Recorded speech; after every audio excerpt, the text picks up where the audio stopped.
何が欲しい？物よこせ。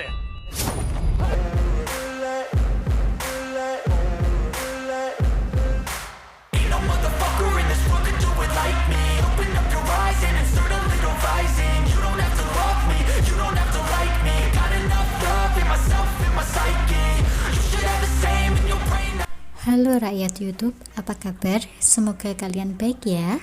Kembali lagi di channel Reveal Project. Kali ini kita akan membahas alur cerita film Ninja Shadow of a Tear yang dirilis pada tahun 2013.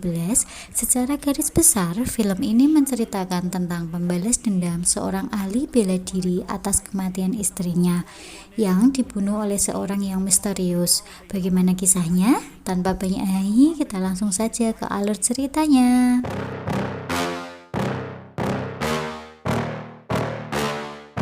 Yeah. Please tell me that I can't, that I won't, that I fail, that I'll never make it out, yeah. Please. Kisah diawali dengan memperlihatkan pria yang bernama Casey yang sedang membeli sebuah kalung untuk hadiah istri tercintanya. Namun, di sini terlihat dua orang penjahat yang sedang mengintainya dari kejauhan. Hingga saat si Casey keluar dari toko, dua orang penjahat tersebut menghampirinya dan meminta Casey untuk menyerahkan semua barang yang dia miliki. Namun, yang terjadi selanjutnya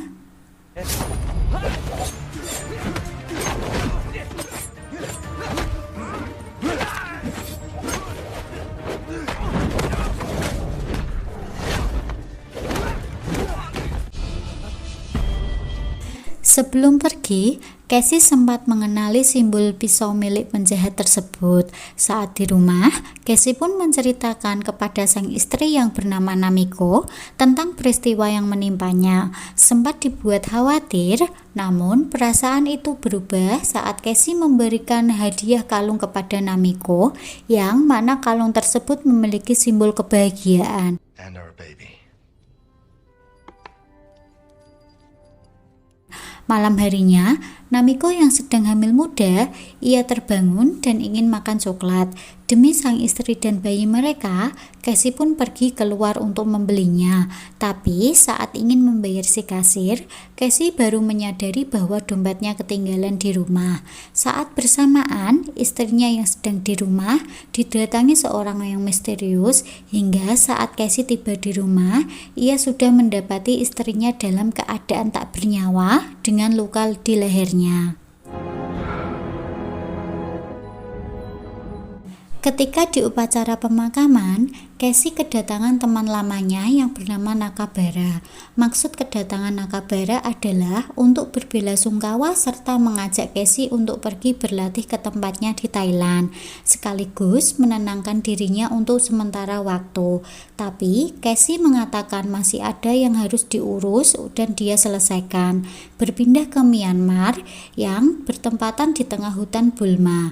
Kita akan dikenalkan dengan seorang pria tua yang bernama Guru. Guru adalah seorang kartel narkoba yang sangat terkenal yang menjalankan bisnisnya di dalam hutan. Ia juga dikenal sadis dan banyak memiliki pengikut. Seperti yang kita lihat, Guru menunjukkan kekejamannya dengan mengeksekusi mati seseorang yang ia anggap berkhianat.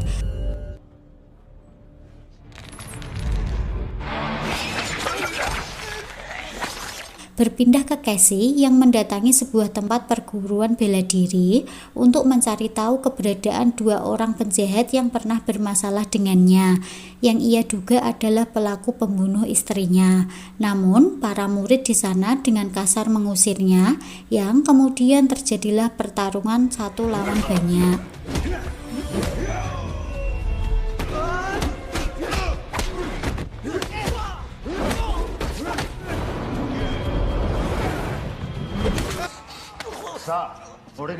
Setelah mendapatkan informasi, Casey pun menghadang dua orang penjahat tersebut yang baru keluar dari kafe dan langsung menghabisinya.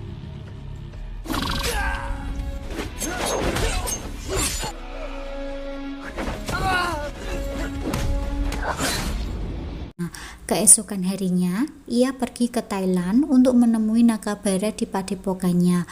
Nakabara mengenalkan murid tertuanya yang bernama Hiroshi dan juga Lucas. Setelah itu, ia langsung diajak mengikuti pelatihan. Tapi, terlihat Casey tidak bisa mengendalikan emosi ketika Lucas yang tak sengaja memukul wajahnya.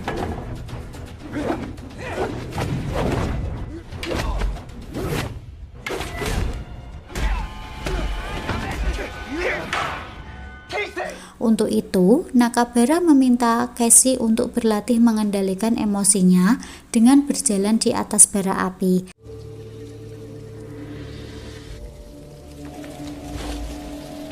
Casey yang selalu terbayang-bayang wajah sang istri, ia memutuskan untuk berhenti dan pergi minum ke sebuah klub. Di sana, seorang pria mabuk dengan sengaja mencari masalah dengan menyenggolnya dan terjadilah perkelahian antar mereka.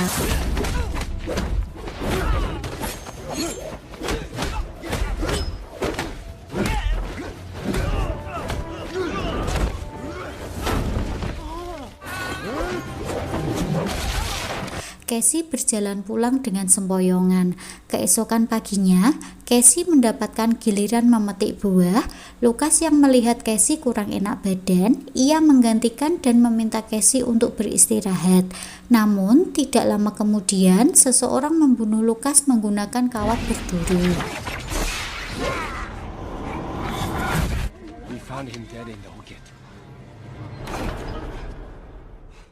Casey memberitahukan kepada Nakabara bahwa luka di leher Lucas sama dengan luka di leher Namiko istrinya, yang artinya pelakunya adalah orang yang sama. Casey juga merasa ialah yang sebenarnya menjadi target pembunuhan itu, tapi pagi ini Lucaslah yang menggantikannya memetik buah. Nakabara memberitahukan bahwa senjata yang digunakan membunuh Lucas dan istrinya itu adalah kawat berduri, yang juga bisa disebut dengan senjata triple kick, dan senjata itu hanya digunakan oleh seorang kartel yang bernama Goro yang tinggal di hutan Bulma. Goro adalah adik dari Sapon, seorang yang dibunuh oleh Takida karena merebut padepokan. Sedangkan Takida merupakan ayah dari Namiko, yaitu mertua Casey sendiri. Dan kemungkinan besar pembunuh ini dilakukan oleh anak buah Goro untuk membalas dendam kematian kakaknya. Oleh karena itu, Nakabara menyuruh Casey untuk pergi bersembunyi. Namun, Casey berniat untuk membalas dendam balik dan menyerang markas Goro. Meski sempat tidak setuju dengan keputusan Casey, Nakabara memberikan Casey sebuah peta tempat di mana ayahnya mengubur senjata di hutan Bulma, yang mungkin juga berdekatan dengan markas Goro. Esok harinya, Casey pun pergi ke Myanmar. Tiba di sana, ia meminta supir taksi untuk membawanya belanja di pasar, kemudian mengantarkannya pergi ke penginapan. Setelah itu, Casey meminta supir taksi itu untuk menjemputnya kembali malam ini. Sebelum pergi, ia juga sempat menanyakan Goro, namun dengan gugup menjawab tidak tahu. Di kamar, Casey langsung meracik racun dan mempersiapkan semua perlengkapan senjatanya.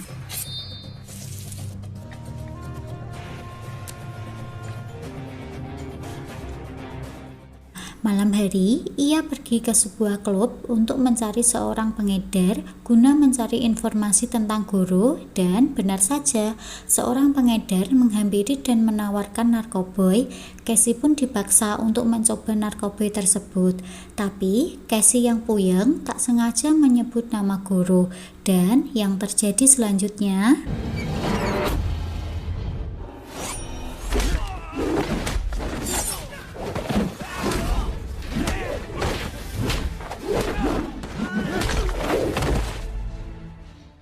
Ia pun pulang tanpa mendapatkan informasi apa-apa tentang Goro.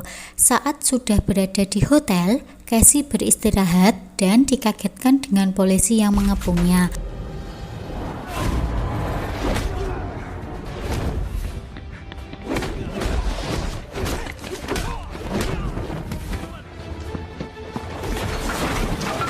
Karena banyak polisi yang mengepungnya, Casey pun tertangkap dan dibawa ke kantor polisi. Tiba di kantor polisi, ia pun langsung diinterogasi oleh kepala polisi tentang apa tujuannya mencari guru. Yang ternyata semua polisi di sini telah bekerja untuk guru. Namun, Casey yang tak mau buka mulut, ia disiksa hingga pingsan. Dan ternyata Casey hanya berpura-pura pingsan untuk mengelabui mereka semua, dan kemudian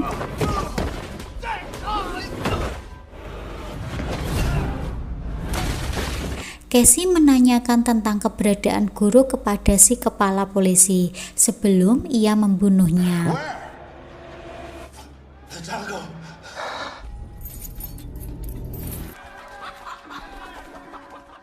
Di sini terlihat si sopir taksi yang sedang berbicara dengan salah seorang polisi, yang bisa dipastikan sopir taksi itu membocorkan diri Casey kepada polisi. Kemudian Casey menyelinap memasuki mobil. Di mobil, bapak ini menjelaskan bahwa dirinya telah diancam. Casey pun memaklumi itu dan meminta bapak ini untuk mengantarkan ke hutan tempat di mana guru berada. Setelah melewati sungai dengan menaiki perahu, Casey berjalan memasuki hutan. Malam harinya, ia menghidupkan api untuk beristirahat. Namun karena asap dari api tersebut, pagi harinya keberadaannya diketahui oleh anak buah guru dan pertempuran pun terjadi.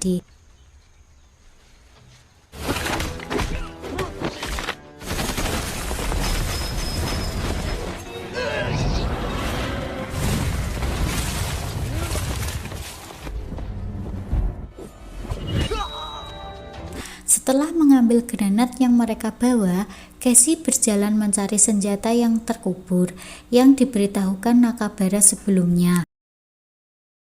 Malam berikutnya, Casey menyiapkan semua perlengkapan senjata untuk langsung menyerang markas Goro.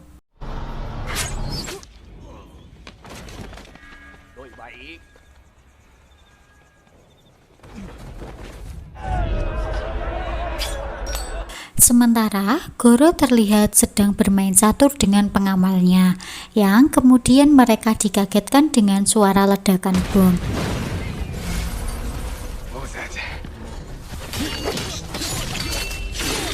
Di sini terjadilah pertarungan antara Casey dengan pengawal terkuat Goro, yang pastinya dimenangkan oleh Casey.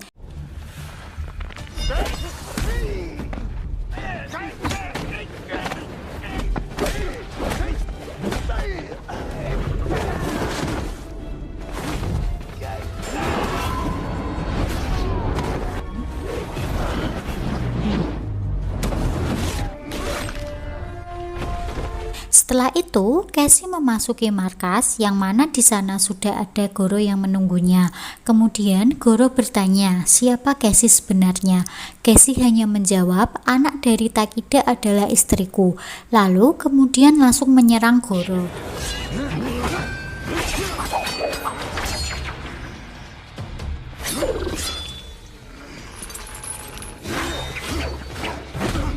Hingga pada akhirnya Goro tewas dengan kepala yang melayang.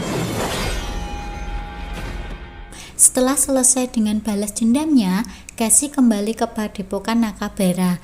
Nakabara pun dibuat senang karena Casey bisa kembali hidup-hidup. Namun saat mereka berbincang-bincang, mereka kedatangan paket untuk Nakabara. Tanpa sengaja, Casey melihat simbol pisau milik si pengantar paket, yang mana simbol tersebut sama dengan simbol pisau yang digunakan dua penjahat yang pernah bermasalah dengannya. Casey kemudian menyadari bahwa dua orang penjahat tersebut adalah orang suruhan Nakabara.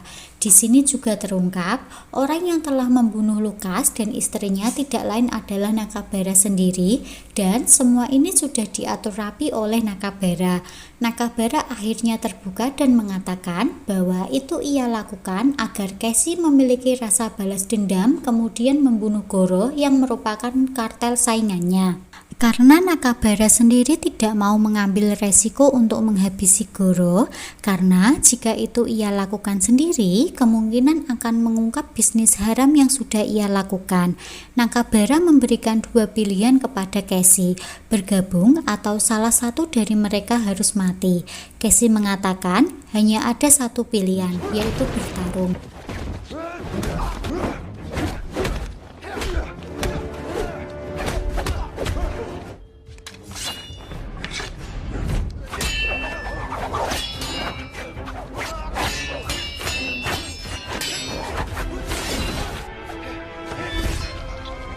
Hingga akhirnya Nakabara tewas dengan senjata triple kick yang sudah ia gunakan untuk membunuh Lucas dan Namiko.